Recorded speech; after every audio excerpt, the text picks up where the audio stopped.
come to Aosta in search of Italian powder once again. For 3 weeks in a row now, they've been getting dumped on this side of the Mont Blanc Massif, where Chamonix got very little, although it did get some this time. So today I've come to the tiny resort of Crevacol, Saint-Rhemy. Crevacol being the name of the resort, Saint-Rhemy being the name of the local town. Although calling it a town is a vast exaggeration, it's barely a hamlet really. You feel like you're absolutely in the middle of nowhere up here, but actually we're right by the highway for the Grand Saint Bernard. So that's the Grand Saint Bernard tunnel just there, which is partly why I'm here, more on that in a minute. It's an absolutely tiny resort. It only has 2 lifts, the first one being this thing, which is probably 50 years old, if not more. But actually for such a small area, it's got a pretty decent vertical. I think the car park's at about 1,500 metres and you top out at 2,400-ish. So yeah, a decent length if you were to ski top to bottom. So the main ski area itself faces south, and as such, the snow's pretty shit right now. It gets all the sun going. So yeah, not much snow on this side of the mountain, but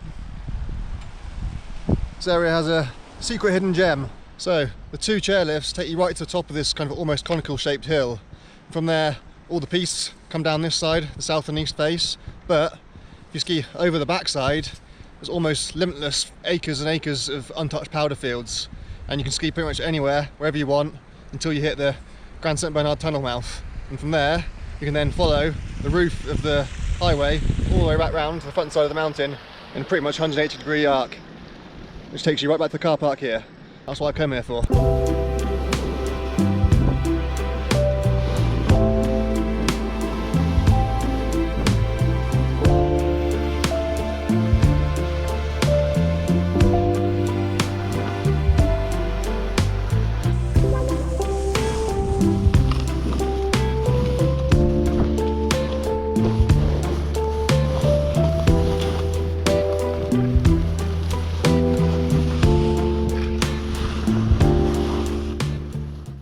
Unfortunately, once again, I'm 2 days late to the party. It's Wednesday now. I've been working the last couple of days. The big snowfall came on Sunday, and this time of year, the sun and the wind get to work on it very, very quickly. So yeah, if I could have been here on Monday, it could well have been absolutely awesome. But right now, it's 2 days of sun and wind. So the top, above the tree line, it's all wind scoured and wind crust. I mean, it's not breakable crust, you stay on top of it almost like you're on a piste, so it's still quite pleasant. But yeah, powder's basically gone.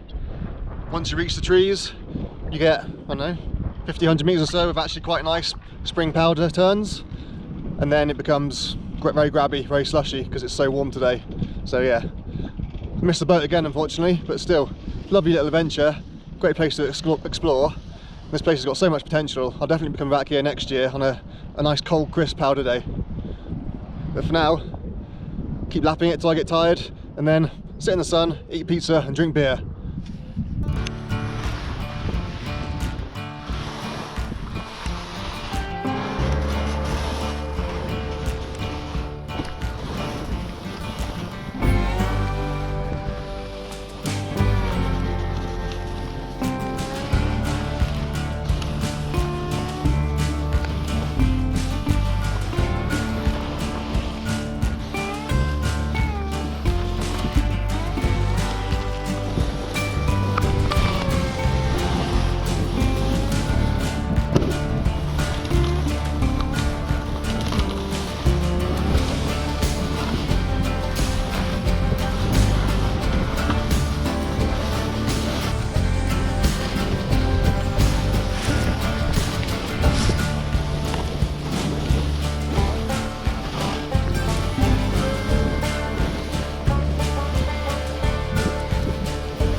And there you have the Grand St Bernard tunnel. The highway comes up just there, where you can see the skiers now. That's the roof of the power avalanche for the tunnel. And here I'm on the old road which goes over the Col, which evidently at this time of year is popular with ski tourers. But yeah, you can see it zigzagging up there. Lower hospice up there. The main Grand St Bernard hospice is even higher up. You can't see it, but it's a phenomenal road. I've cycled it in summer. From here now is a long pole back round to the front side of the mountain. I've done it 3 times now and it's absolutely exhausting. Kind of wish I brought skins so I could just skin out. I'd hoped it'd be a nice consistent 7-degree gradient all the way down. You could glide back and round, but the vast majority of it is flat. And plus, once you get around the corner, we're in the full force of the sun as well. It's southeast facing. It's really hot, really hard work. But I guess it's worth it for the amazing powder fields up here. Look at all that untouched powder. Really is ski anywhere terrain. There's absolutely acres and acres of it. Unfortunately, it's all sun-baked. But you can just imagine how good that would be on a cold day. And it's not been skied by a soul either. So quiet, nothing like Chamonix. Even Courmayeur.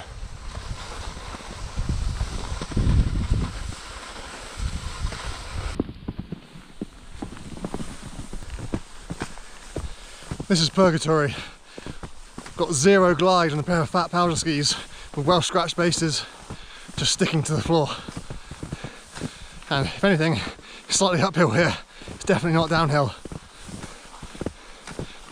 Definitely wish I was in touring gear now. I'm absolutely cooking. I'm only about halfway round as well.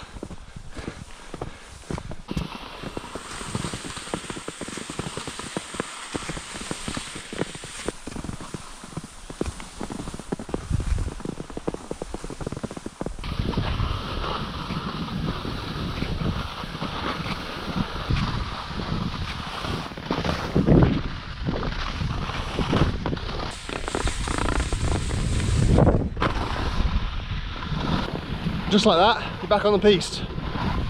It's almost as if this road was made to be able to get skiers back from the backside to the front of the mountain. How amazing is that?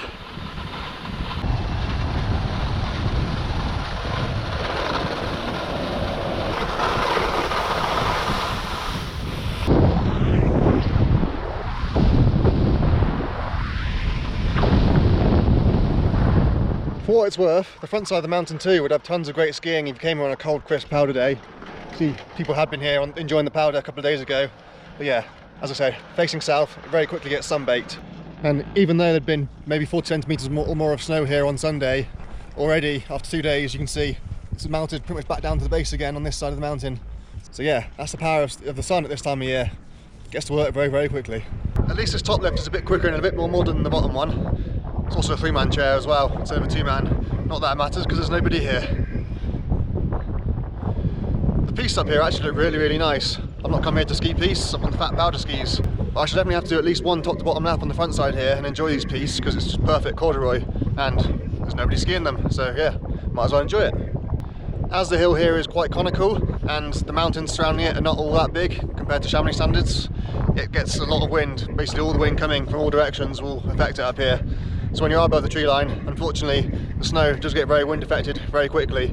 So being able to find it on perfect powder, I guess is going to be quite difficult. But you hit the tree line quite quickly because we're not that high. And then yeah, you should definitely have to find some good powder on a cold, crisp day once you've hit the trees.